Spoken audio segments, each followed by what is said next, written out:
Welcome aboard.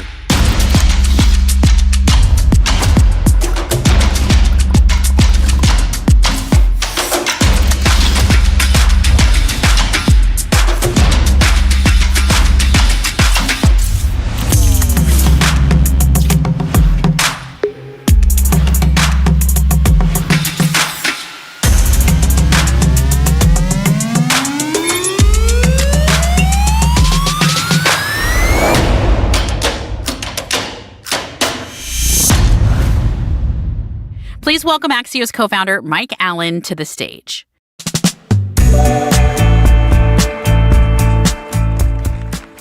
Good morning, Axios, and around the world virtually. Welcome to this event on balancing innovation versus regulation. We thank the National Association of Manufacturers for making this conversation possible. It's always a good sign when there's a buzzy conversation in the green room, and we've been having great pre-games back there with Hope King, Nathan Bomey, and our guests. So we're going to have a great conversation about how the public and private sector are affected by this fight for balance and the ripple effect on regulation, policy, business, economic growth, and how it plays into big questions about manufacturing. I hope you'll follow along with hashtag Axios Events. And if you're not hearing about all Axios events, please head over to the Axios events site, axios.com/events. And I have some longtime friends in the room that I said hello to. Thank all of you who've been supportive of Axios and our efforts to make you smarter, faster about what matters every day. Our first guest, very excited, have had a great conversation with Congressman Jake Auchincloss of Massachusetts. He is a member of the Transportation Committees and the Select Committee on China, so he deals with these issues all the time. Grew up in Massachusetts, commanded infantry in Afghanistan as a Marine, real deal special operations in Panama, and he was elected to Congress and had a kid in the same year. That's multitasking. Congressman Auchincloss, welcome to Axios. Thank you so much for coming. I appreciate the invitation. Thank you very much. So we talk about balancing innovation and regulation, but you were telling me that you really see that as a false choice. I do. The most innovative companies that I speak with are also the biggest champions for sound, predictable regulation. I'll give two examples that I think are case in point. One is in the biopharmaceutical industry. The true innovators, the ones who are investing in their R&D enterprise, who are putting forward new medicines for diabetes, for ovarian cancer, for heart disease, are also the biggest champions for tough standards by the FDA, for high bars for coverage from CMS, for NIH having really meritorious peer review standards. These companies want the scientific enterprise to be ones that reward novel innovations and not Me Too copycat products. So they're actually the biggest champions for regulation. Now, they want it to be predictable. They want it to be clear. Industry cannot handle uncertainty, especially for long-term investments. Another example, recently did a clean water conference in my district. EPA just announced PFAS regulations for drinking water standards at 4 parts per trillion for 6 different PFAS chemicals.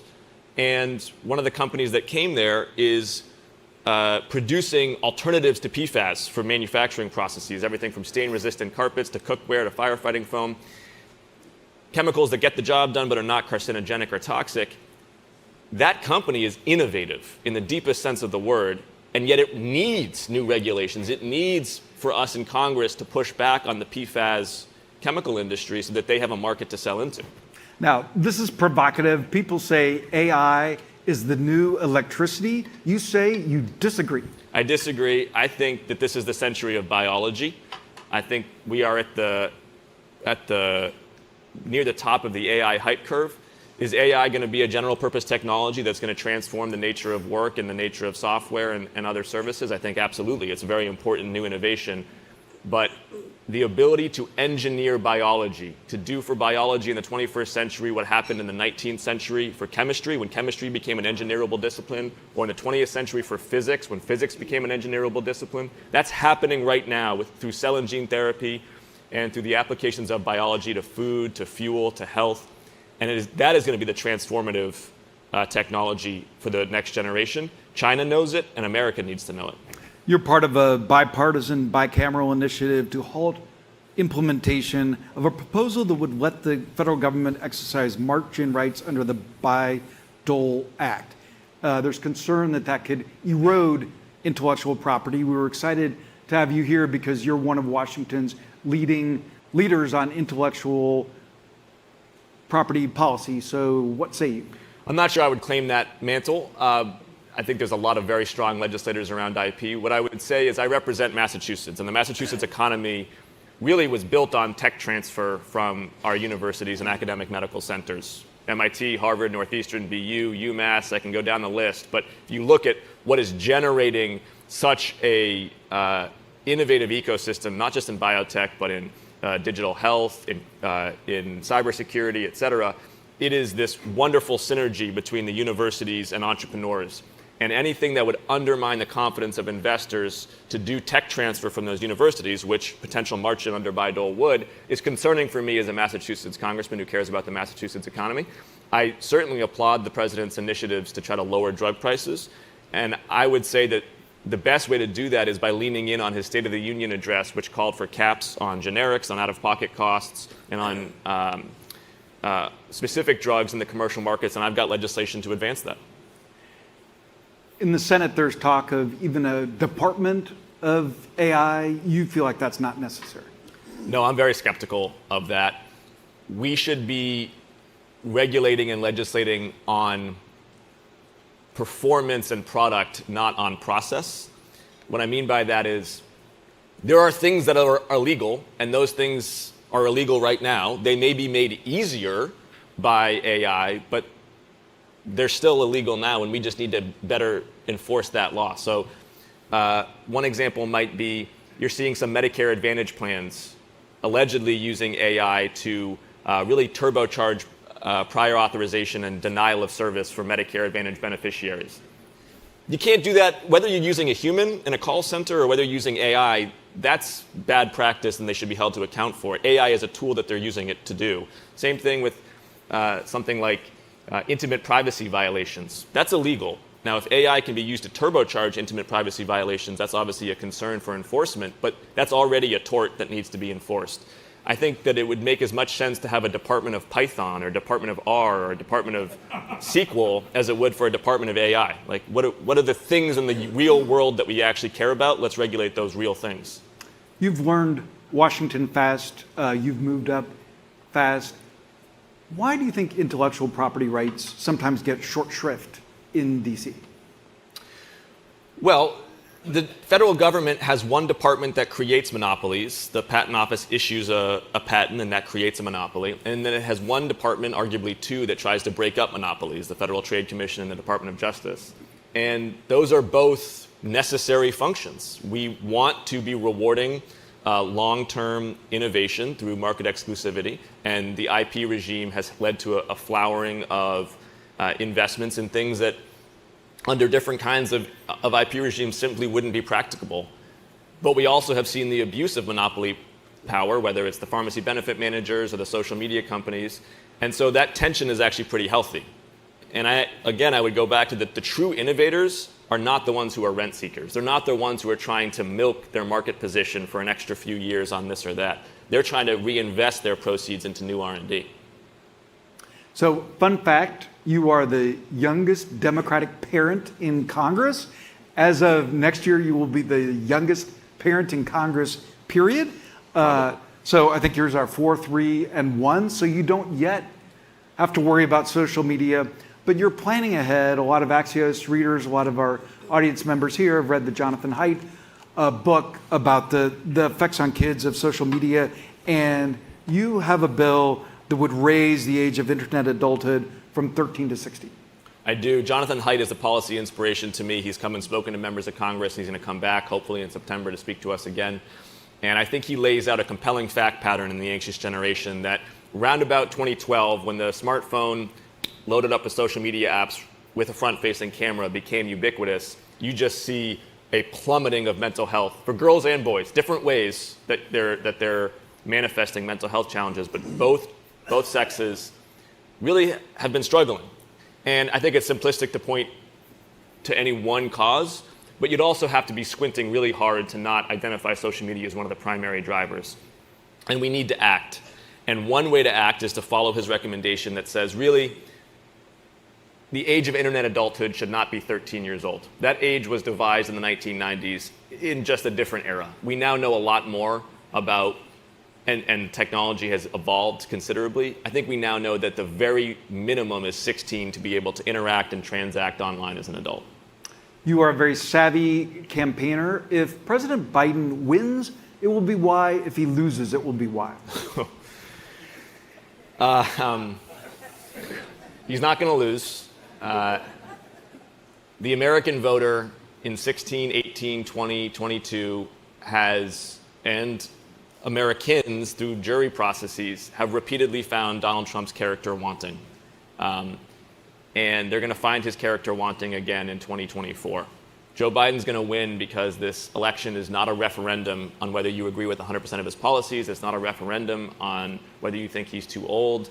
This election is a choice between two old men, one of whom was the worst president in American history, and the other one who has been a strong leader in turbulent times. It's a lot better to be in the majority. What are the chances that Democrats will be in the majority, that we'll have a Speaker Jeffries come January? It's going to be close. I think that we are going to take back the majority. I think the American people have seen the dysfunction and the internecine fighting of the House GOP conference, 3 different speakers, and really just more focused on their own petty rivalries than on governance. I think they've seen that contrast from the 117th Congress, where we invested in infrastructure, invested in semiconductor manufacturing, passed gun safety legislation, empowered Medicare to negotiate drug prices. We delivered big wins last Congress. The GOP has delivered, a succession of new leaders. And so I think we're going to take the House, but it's going to come down to 24 races, and no one's taking anything for granted. We're big on life lessons. We have some interns here in the room and watching virtually, including Julia Duval. What's your advice to someone who's in month 1 on Capitol Hill? Spend time on Capitol Hill, but also talk to real voters. I got my start in politics on the ballot, knocking 15,000 doors, having thousands of one-on-one conversations with real people in the middle of their day, and you gain an intuition for the deep reservoir of common sense and decency that exists within the American electorate. 70% of people are in between the 40-yard lines, intermittently paying attention, but generally have a rough sense of sound policy and of high standards for their elected officials, and it constantly grounds me. And I think what you don't want to do is get wrapped up in too much chatter or online buzz. You got to go out there and touch grass. So Axios, Jim Bendahai and I have written about normal America, that most people aren't watching cable TV, most people aren't tweeting, and it sounds like you get that perspective knocking doors. 100% get that perspective knocking doors. Unfortunately, there's an asymmetry in the organizing there. The people who are most activated on any issue are the ones who generate the advocacy and the pressure. And so it's incumbent upon elected officials to weigh those equities in a way that actually reflects the fact that most people are not keyed into this issue, but you do have to respect their point of view. What did you learn in the Marines that has helped you on the Hill? Oh, a lot. I think a real strong sense of ownership and accountability. The first thing a platoon commander learns is that you are responsible for everything that happens or fails to happen in your platoon. When I took my platoon to Panama, my battalion commander told me that if any one of them got malaria, I was fired. I was like, I don't know I can't fight every single mosquito in Panama. But that sense of like, this is all on you and excuses are not welcome here. I think regrettably inside the Beltway, people are very, very polished at pointing fingers, and I really try to inculcate a sense of ownership in myself and in my staff. And the flip side of that is if you are the person being commanded, like you're responsible too. In Jim Van Huy's new book, he says, you control you. Bill Belichick said, do your job. Same mentality. Don't worry as much about everybody else and focus on having a sense of curiosity about the world, a sense of ownership about your own work product, and the ability to have hard conversations with others in a way that moves progress. One fun thing, Congressman, with 3 kids under 5, I suppose you're not super mobile. So what's your plot for this summer? Not super mobile is a good description of my wife and my social life. My ambition this summer is to plant a vegetable garden with my kids. They love being outdoors. They love plants. And I'm told by some New England botanists that I have another week or so to get some squash or some peppers into the ground for them to have a chance this summer. So this weekend, that is the goal. And you have access to high-level botanists. We thank the National Association of Manufacturers for this conversation. Congressman Jake Auchincloss, thanks for a great conversation. I appreciate it. Appreciate it very much. Thank you. Thank you. That was great.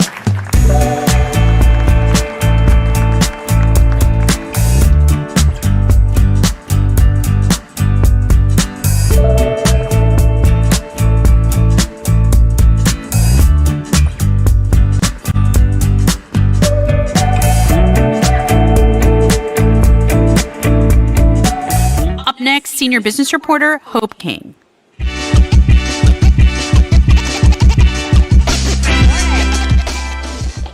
Thank you.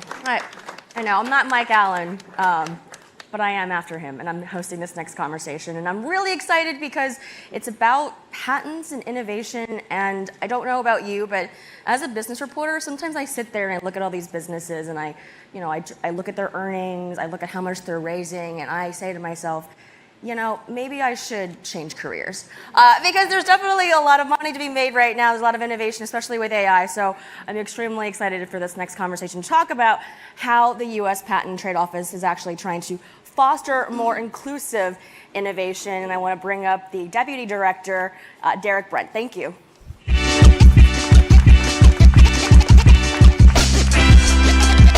we go. So this whole conversation is about you giving me tips on starting my business. Totally kidding, obviously. But about a month ago, your office launched and proposed a national strategy to actually try to get more people involved in the patent process. I mean, this is going down to the grade school level. I want to start there. Why do kids need to learn about this? Well, first of all, thank you for having me here this morning. It's a pleasure to be here. It's all hands on deck for innovation. And the more people that we can get innovating and working and in our innovation ecosystem, the stronger our country becomes, the better our economy becomes. There's plenty of benefits to it. So the earlier we can get that exposure to kids, the idea of innovation, the idea of invention, just get that curious mind. And by the way, when we think about invention, one of the interesting things is it's not just this technical expertise, it's a creative act. It starts with inspiration and it ends with celebration if you do it right. So, but we have to get to the kids and get their minds so that they have a chance to develop and think about it as they're growing up. So yes. So what does that look like exactly in the schools? And then you're also partnering with local libraries. I mean, you're really getting on the ground, putting your team in these places to open the doors and explain in these, flash sessions how to get their patents, how to get their trademarks, explaining it, waiving some fees. List out all of the things that you're doing in the strategy. Sure. So we're at the U.S. Patent and Trademark Office. We're trying to do a holistic view. So we're trying to start with children in schools. So we've launched a program called IP Champions, where many of our workforce are going out to schools in the area and going to talk about intellectual property. But they're not, not talking about the nuts and bolts. For the younger folks, it's a lot more about letting them know who has come through the IP system, famous inventors, and the things that they've done. Then when you get older and you get into the high school level, then you start to get into more, hey, here are some of the career paths that are available in the innovation ecosystem. We also do, like you mentioned, the PTRCs, Patent and Trademark Resource Centers, at universities or at libraries around the country, not just universities, but at libraries around the country. The librarians, once we certify them, are trained to educate entrepreneurs and also college students on intellectual property, on the rights, how to protect them, the process for obtaining the rights, what exactly that means. They also function in the community for the entrepreneurs. And then on college campuses, we have regional offices around the country that cover the entire country, and those regional offices do outreach. So one of our goals, as we mentioned in the National Inclusive Innovation Strategy, is that we want to meet people where they are. That is the key thing. And so our regional offices actually do campus-wide events.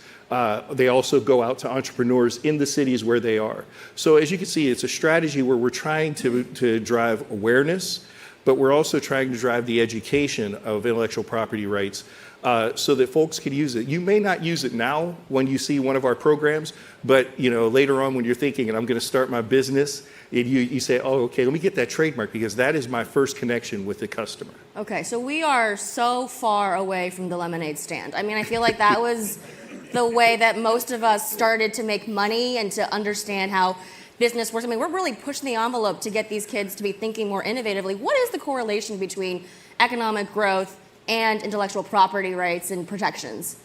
There's a wealth of opportunity, but the one stat that we often cite is that if you could increase the amount of inventors, that you could actually, I think it's quadruple the GDP.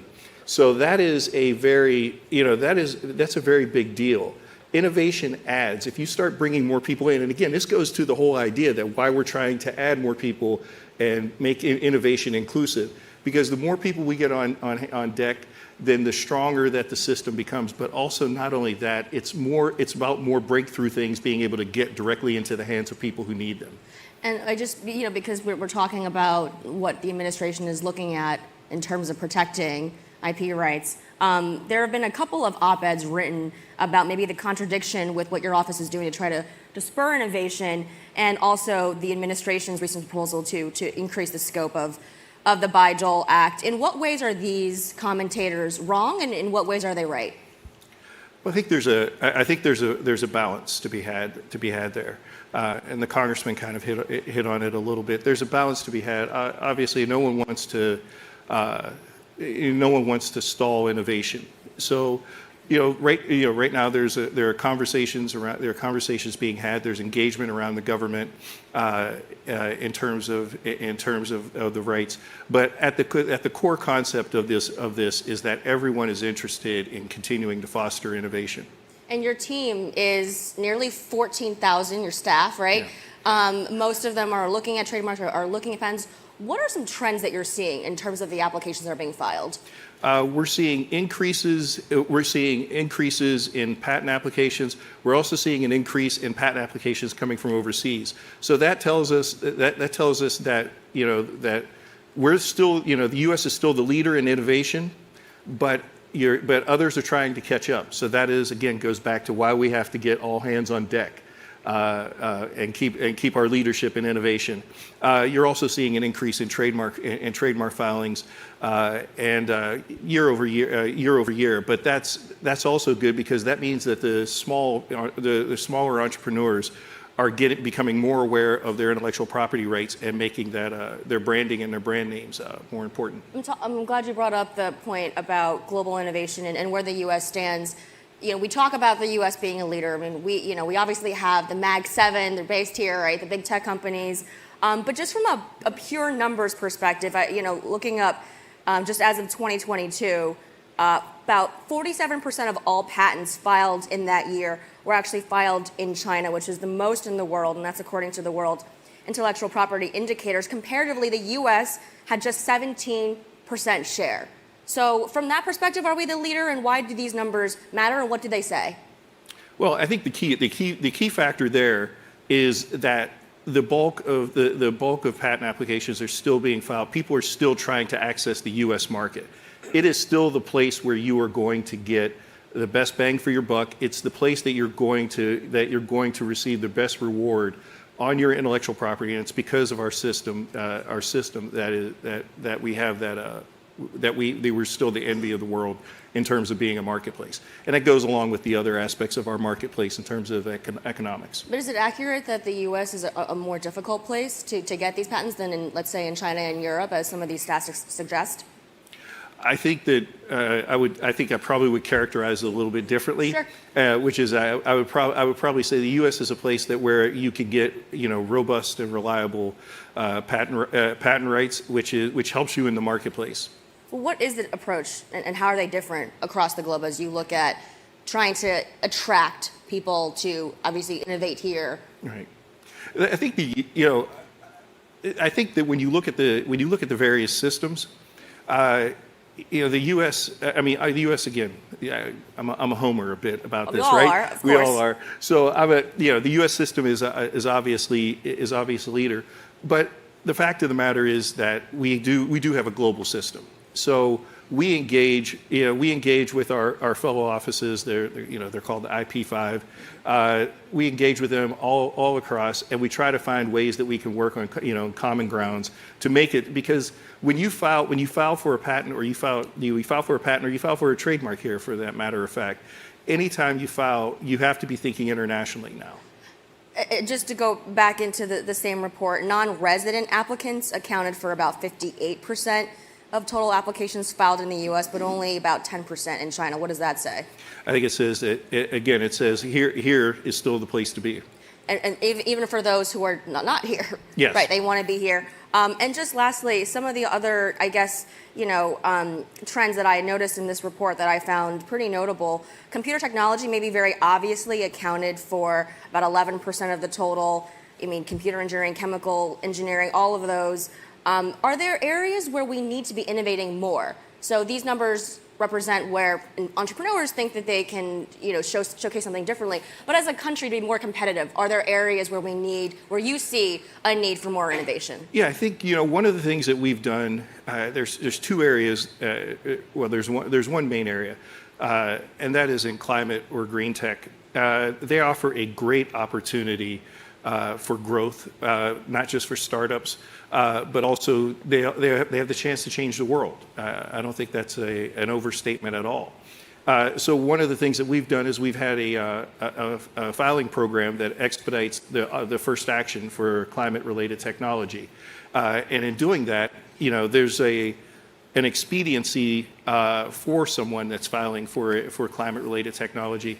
So that's an area that we as a country, it's not just the USPTO that is on this. The entire country, and indeed you still see money flowing into the green tech area.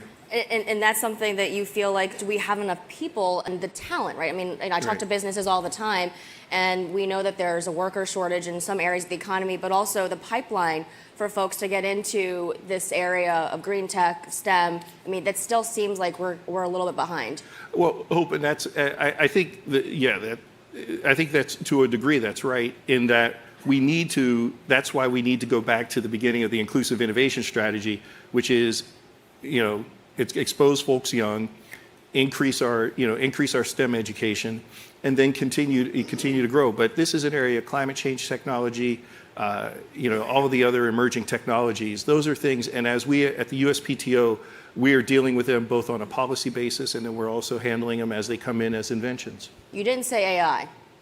I didn't say AI. I like to talk about AI as little as possible. I feel like everybody else talks about it. But we do have to talk about it in terms of how you're looking at the patents coming in and what changes your team needs to make in terms of looking at the patents that might include the use of AI in their businesses and in their ideas. Yeah.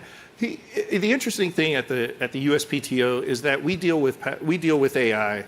And by the way, everyone here, we can't really swing a 3-inch rope around us without running into an AI conversation. But the fact of the matter, it's here, and it's really good that we're having conversations about it early. And that means from not only the government, but the private sector. So at the USPTO, we have two sides of the equation. We have the use case, just like other people. We're trying to evaluate uses of AI to improve our examination processes, also to improve the user experience. So that's the folks who are filing applications or people that use our system for research. So that's the one side of it. But then we have the policy side of the equation, and that's dealing with the whole notion of the contribution of AI to inventorship. The other, on the application side also, it's not just pure like, hey, hey, there's AI and this is an AI invention. What you're seeing is a lot of inventions now are combinations, and they're combinations of technology, and that they include maybe an AI component or something. How has your office started to experiment with generative AI? We have. We're evaluating it for the search process. We're also looking at it in terms of, again, for user interface. Do you allow the staff to use it? Within the confines of our regulations, yes. And the one fun thing, as we like to end with at Axios, you have a copyright actually for a song that you wrote when you were 16, maybe 17 years old. What was the song? The song was called Friends, and it was a song that I wrote for a symphony orchestra. A symphony orchestra. It's actually a jazz song, but I had to write out all of the parts for a symphony orchestra, and I did not, and I do not play string instruments, so I can't tell you how nervous I was writing string parts. And then when we sat down to practice it for the first time the night before the concert, hearing it actually played to know whether I got it right or wrong. But why did you want to copyright it at 16 or 17? Most people aren't thinking about that. I felt like I had to protect it, and at the time, I was, music was a potential career for me. So that was my first introduction to intellectual property rights. I called down to the Library of Congress, and a wonderful woman got on the phone with me, and I said, look, I think I need to register my copyright. And she sat with me for probably 30 minutes or 40 minutes, helped me fill out the form. And then she said, hey, she goes, now put $10 with it, put a recording. And she said, send it into the copyright office. And I got a copyright. This is like a full circle moment for you. I don't know if you're doing this for other teenagers. But in a parallel universe, we'd be having a conversation about music with you. But not this morning. Deputy Director, thank you so much for joining us. Thank you, Hope. I appreciate it.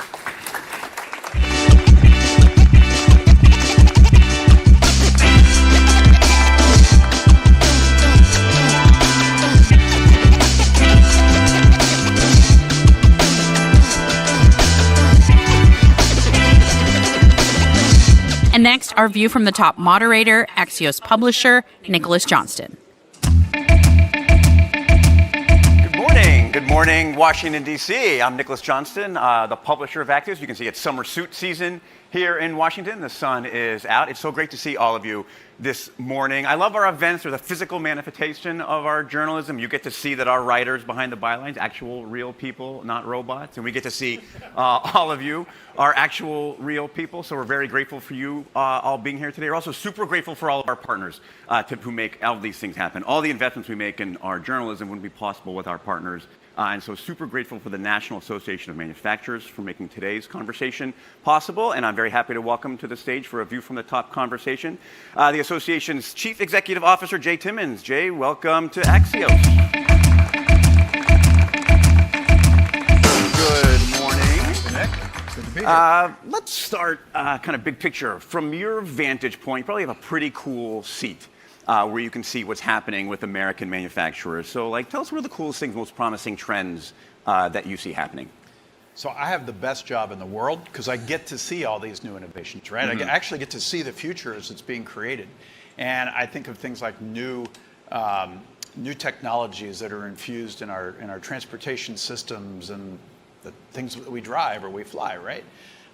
Or new techniques for agriculture and farming. Right. All of the innovations in the biopharmaceutical industry that are creating new cures for diseases that we've been battling for the whole history of mankind. And we're accomplishing all of these things now, and it's so exciting. Also, I'm sitting here looking at the water, right? So ways to clean water, ways to clean the environment. The digitization of the factory floor is becoming fascinating, and infused in all of that, as we just heard from the previous guest, is artificial intelligence. We're really at the dawn of AI and what that can do. For instance, again, in biopharmaceutical, the speeding up of the process from developing a therapeutic or a drug and compiling all the information from clinical trials can speed up the process from like 13 years to just a few months. That's fascinating. So, I mean, there's a lot of this thinking about this inflection point of how technology is changing a lot of these sorts of processes, but I also want to spend a little minute on the flip side of that. Like, what are the things that you see as obstacles, challenges in the future for that continued development? How long we got? Well, I'm looking at the timer right here. I'll stop you if you go on too long. So look, of course we have challenges. And, you know, I think we're really blessed in this country to have had a continuum. I think back with all the presidents that I've seen focused on manufacturing dating back to President Reagan. If you think about Reagan and Bush 41 and Clinton and Bush 43 and Obama, they were all focused on opening markets to our products around the world. Right. 95% of our customers reside outside of the United States. In the last administration, you named a bunch of presidents and then you stopped. No, I'm getting ready to keep going. All actually, right. So President Trump, you know, those competitive tax policies that were put in place in 2017 were truly rocket fuel with record investment, record job creation, record wage growth.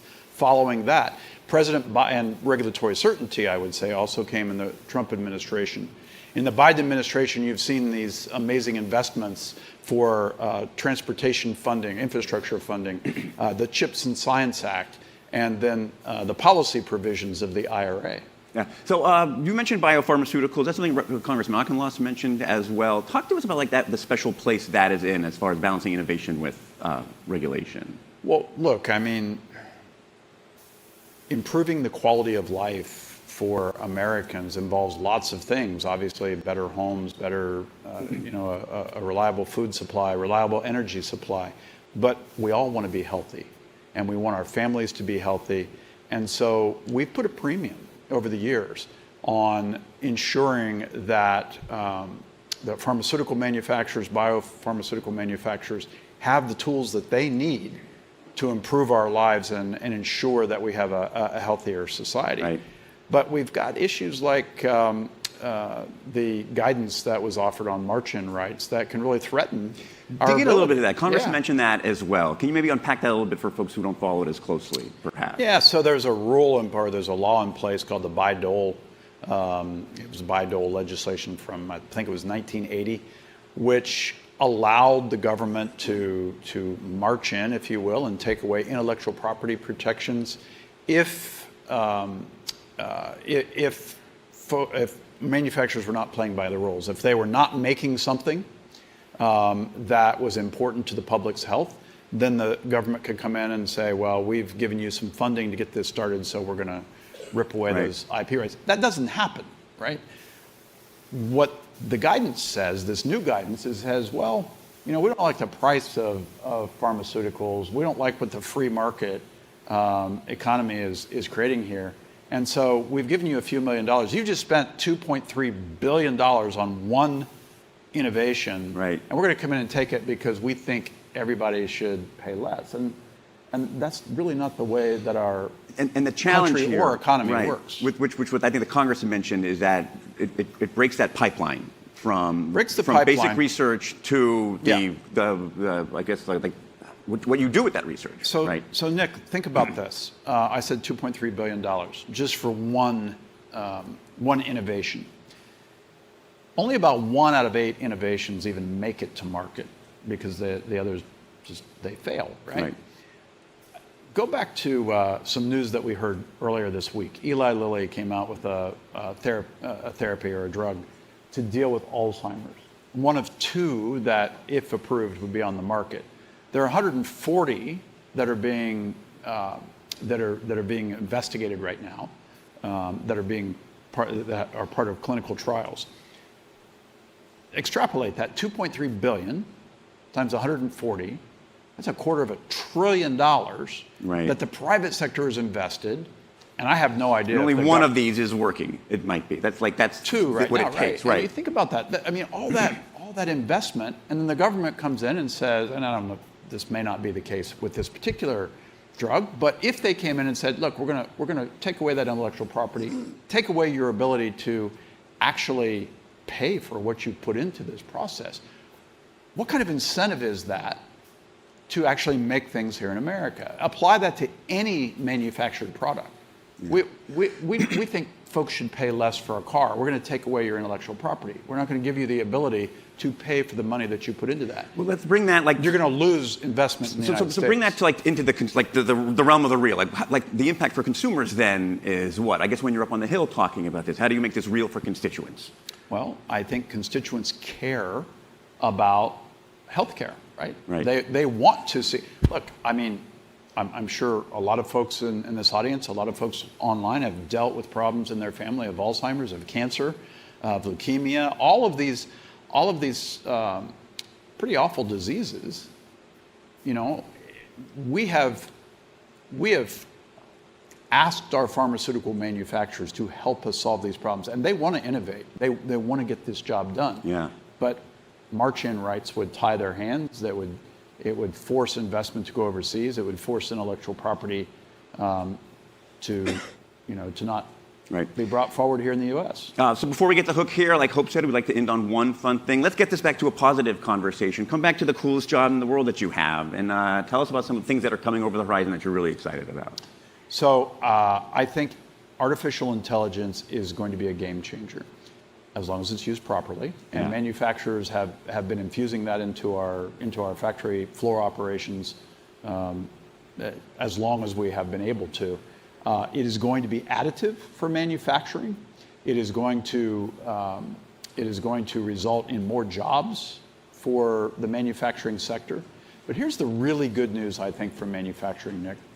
You have two presidential candidates who very much want to be associated with our sector, because they understand that manufacturing is the lifeblood of any successful economy.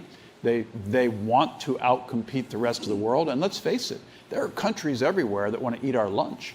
They're doing everything they can to incentivize manufacturing in their country, and in many cases, trying to steal our intellectual property. Yeah. So why would we let the government, why would we let our own government do that? So we're ending not just on one fun thing, we're ending on literally the only bipartisan thing in town. It's, I'll take it, but but I tell you, it is good to see that there is a race to see who can associate more with manufacturing. You asked for one innovation. I'm going to go right back to the pharmaceutical sector. And when I saw that announcement about the Alzheimer's treatment, and not a cure, but a treatment, right? It's such, I don't know. It is so heartwarming to see that we're able to harness the innovation in the United States to help improve lives and help save lives and help make people's lives better as they age. The changes that will impact change the lives of millions of people for the better. It's going to change that. I think there's 7 million people with Alzheimer's in this country at any one time. So to me, that is a prime example of why manufacturing is in the hearts and minds of all Americans. We will end on that hopeful, upbeat note. Jay, thanks for being here. Thanks to the National Association of Manufacturers for making today possible. Stick around. The conversation continues.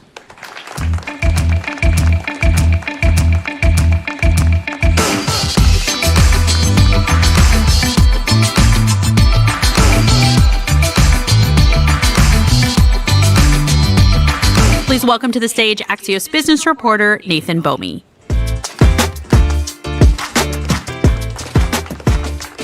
So good to be with you. I'm Nathan Bomey. I co-author Axios Closer with Hope King, who you saw earlier on the stage. Excited to dive in with our next guest, who previously worked at a manufacturing company called an industrial motion control manufacturer, then later moved to a local plastics manufacturer in his home state of Wisconsin, which happens to be my home state as well. He's now the chairman of the House Committee on House Administration and a member of the House Financial Services Committee. Please welcome to the stage Congressman Bryan Steil. Very much. Okay, so in the third grade, I was eliminated from the spelling bee from the word style. How often do people misspell your name? Every German speaker nails it, and every non-German speaker goes to steal. But if it was Stein, if you flip the L to an N, everybody would get it. Well, I'm still bitter about this, but we'll move on for now. Okay, so let's dive in. Let's actually take the handoff from the previous conversation. They were talking about march-in rights and this idea that the federal government could perhaps swoop in and basically force companies to take the intellectual property rights if the government's provided some funding. My understanding is you have a big problem with this. Anytime you have the federal government come in and set price controls, what you do is rarely do you actually drop price. What you really do is drop development. You could look at price controls in other areas. We could look at New York City and housing price controls. What do? You drop the quality of the stock of housing, and New York City housing is still wildly expensive because you stop investment in the area. We're benefited by the fact that we have innovation and development going into, in particular, the intellectual property space as it relates to pharmaceuticals. You bring prices down by driving competition into the market, not by setting price controls. Well, now the FTC, who's not here to speak for themselves, I think is arguing that there's actually a lack of competition and that this would create competition. How do you think about that? I think of it the other direction. I think if it's a game to say that business model would continue to work where additional investment and development would come in behind it. What we've actually seen in the real world implications of this is that the investment and development for new drugs, in particular life-saving drugs, would actually dry up. The concern is how do we benefit Americans' health? We do that through the development of new life-saving drugs. This proposal by the federal government to come in and set price caps in effect would really stop the innovation and development that is so essential to Americans' health. Yeah, so stifling innovation. I think we know that we have a drug price problem in this country. What are some of your thoughts if we can't do this on how to affect or how to tackle drug prices? It's bringing in the competition into the space. We draw prices down by pushing competition into the broader industry and pushing forward more innovation and development. The policies as set forward by the administration would actually do the opposite, and the long-term impact of that would be really dramatically negative for Americans' health. Yeah. All right, so when we talk about innovation and intellectual property, obviously AI is on the top of everyone's minds right now, and there's this conversation going on about whether we should allow AI to train its models on content from organizations like ours, and whether there are copyright violations there. I think Congress is still thinking about this. Where's your mind on this? I'm actually having a hearing on this exact topic coming up in the Committee on House Administration. What we want to do is continue to have innovation and development here in the United States. And when we think about it from the creative space, we're really the global leader almost unquestionably. In making sure that creative talent stays in the United States, from songwriting to journalists, is absolutely essential. Where AI is training its information on other people's intellectual property rights, we're going to have to make sure we right-size this where the actual value is eventually making it back to those creative content creators. So, there's, to me, it's a question of whether or not, a human could do the same thing. And that's often the comparison here. If a human can read a story and take some insight from it, should a computer, or in this case, an algorithm or an AI model, be allowed to do the same thing? And where does the ultimate value go? So we can envision an AI system that creates a new song based on the Beatles, based on a terrible song that I made, and based on the AI program. It creates a new song, and now it's really valuable, makes a lot of money. Who captures that value? And making sure that value stream comes back to the true creative content is going to be an essential piece as we look at how AI is going to be transformative in the broader intellectual property space. There are no terrible songs, only terrible songwriters. Okay. Now, there's some degree of bipartisan consensus, I think, in this town, which is obviously always unusual, about the fact that patent trolls are a problem. These organizations, these quote-unquote non-practicing entities that are funded, often cases by hedge funds, whose sole purpose is to file lawsuits against companies to try to extract value based on their patents that they own. How do you feel about this concept? It's a huge challenge, and we see an abuse inside our legal system, and specifically in the case that you're discussing. How we right-size that inside our legal system is a challenge, because we do want to protect individuals' intellectual property rights so that they have a right to go back and seek grievance against a company that truly is abusing it. But where we're seeing it on the intellectual property troll side, it's really stifling some of the innovation in development, and it's often just simply functioning almost as a tax on those individuals that are utilizing intellectual property. There's going to have to be refinement in the broader judicial system to right-size that. Yeah, a scholar named Rosalind Layton says that 63% of all patent litigation cases in 2022 were from non-practicing entities, meaning organizations that don't actually use these patents for any particular purpose. Okay, let's move on.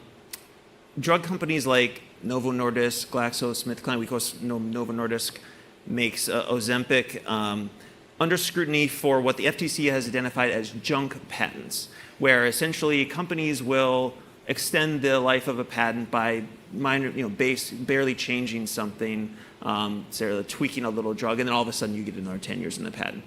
Is this an issue? What do you think we need to do about it? Without getting into the specifics on those two, it is a broader concern where people are abusing the underlying patent process. And so what we want to do is make sure that at the end of the useful life of the patent that it comes back into the public forum. That's an essential piece of the patent process. You get a company or an individual can have an exclusive right for that period of time, but that period of time then needs to sunset in accordance with the law. And so where we see tweaks and abuses of this, there's a reasonable aspect to come back in, but there's real finesse there, because sometimes there really is truly transformative changes on the intellectual property, and sometimes there's not. This is going to be one of those aspects where it's continually to get it right, but where we do see abuse, it's absolutely appropriate for the government to step in. Sure. So at Axios and Axios Closer, we are covering Ozempic and Wegovy and Zepbound and the other weight loss drugs pretty extensively. Huge revolution that's going on. But in Washington, bit of a concern for the federal budget, as I understand it. Some people think if Medicare covers these, this could be a big problem. I believe Bernie Sanders is out there saying it could bankrupt the U.S. healthcare system if these prices don't come down. How do you think about whether the Medicare should cover these things and whether this is an opportunity or a problem? Well, I think big picture, right? How do we drive innovation and development into the space so that there's more and more alternatives? And so the more investment into the broader space to improve Americans' health, you're going to ultimately see those prices come down through a competitive structure. And what we need to be doing is stepping back and going back to the original point with March In and some other areas where the government is coming in and stifling innovation. That the ultimate end result of that is not lower prices, it's lower quality and a reduction in investment in the space. By encouraging investment and development in the space, what you're ultimately going to achieve is competition in the space, and through that competition, you'll see those prices come down. So we got about 5 or 6 minutes left, and I want to talk a little bit about Janesville, Wisconsin, your hometown. I have family in Janesville from Milwaukee originally. Janesville's often held up as like the essence of middle-class America. It's often, I believe several years ago, there was a book on Janesville basically held it up as the sign of middle class. Do you feel like you have like a special understanding of what's going on with the middle class because of Janesville? It's a great city, as is kind of all of Wisconsin. I'll be biased across the whole state. But what you see, I think, uniquely in Janesville, my hometown, is a cross-section of individuals, and you don't have some of the homogenous aspects of other areas in the United States. And so growing up, you had a ton of friends that worked at the General Motors plant that would ultimately close between 2008 and 2010. And so you see the shift in the types of jobs that are available. You saw it really go from a boom to a bust and now back up. And so the book Janesville is actually really good. I always say it ended too early, meaning the comeback story has continued on post-crash of kind of that 08 to 010 timeframe, from the closure of the plant plus the broader financial system crisis. You saw a real bottoming out of the city, but also we saw that in many cities across the country. And then you see a pretty dramatic rebound into an area now where home prices have stabilized. It was a period of time into 14 where there were foreclosures all across the city. And you have a great resurgence in blue-collar jobs. Not back to where it used to be. There's still a lot of room to grow, but it's a much better spot than it used to be. Well, actually, once upon a time, I covered General Motors for the Detroit Free Press. And so, because unfortunately, I did leave Wisconsin at some point and moved to Michigan. So we're not going to talk about that. But in fact, my greatest accomplishment was covering GM for the Free Press without knowing how to drive a stick shift. So, but the GM plant in Janesville, you mentioned it. I wanted to ask about that. It's been demolished, as I understand it. No longer there. It was a big deal when it closed. any hope for some sort of renewal on that space? So it's a location that has amazing infrastructure, from rail to electrical to roads. The area still has some environmental challenges that need to be finalized. That's a broader concern that we have in a lot of communities across the country where large industrial facilities have departed. Once that environmental piece is done, it is ripe for new innovation and development in the space. You can think of everything from Bitcoin mining, because of its location and proximity, to energy, to more heavy manufacturing. Interesting. Bitcoin mining. Okay. In the time we have left, let's talk about the election this year. Wisconsin, widely considered to be one of the most important states. I'm going to guess that ads are already flooding the airwaves there. How do you feel about how Wisconsin's going to play out in November? Wisconsin's always the tip of the spear, and so that's just kind of the nature of the beast. You're exactly right. If you turn on your TV in Wisconsin, you're going to see political ads. I think at the end of the day, I think Republicans will be successful. And I think as we look at some of the challenges we've seen coming from the Biden administration in particular, as it relates to higher prices and the broader impact that inflation has had across the country. And second would be the impacts that we're having at the U.S.-Mexico border. And the impact that has in communities in Wisconsin is significant. I don't think it gets enough attention. I think the media focuses in on our nation's largest cities, Chicago, New York City, Denver, and doesn't pay enough attention to the impact that the crisis at the border is having in smaller communities. So for example, in the community of Whitewater, it's a city of about 14,000 people. There's been over 1,000 migrants that have moved to the community. And so if you take the school district with roughly 2,000 students, they've seen an increase in about 200 students. Those are real challenging impacts for a community on the resources and their ability to provide the resources in the city. And so I don't think that the broader media narrative is focused in enough about how the crisis at the border and the migrant movement has impacted smaller communities across the country. But you also mentioned inflation, and we were having a big conversation on our team about why Americans are still so upset about prices, because inflation is actually so essentially under control for the last 12 months, but it's maybe the inflation over the last several years that people are upset about. And how do you think people in Wisconsin are looking at that issue? It's the cumulative rate, right? And so the rate of increase has slowed down. So if you think about this, if you're sitting at the airport, I was watching the other day, and a young woman had her child, and her child started running away and then started walking away. The child was still getting further away. And as we think about inflation, it started running away from us, and now it's walking away from us. And so that the cumulative impact of that is what people feel. The other aspect of this is the inflationary environment that we're in impacts people very differently. So if you're a high net worth individual, inflation is probably not very good, but you're able to navigate your way through that. If you're a lower income worker, as particular young families who are trying to get into their first home, the median mortgage has doubled in the past 3.5 years, from $1,200 to $2,400. At the same time, rent has increased, making it harder to save for your down payment.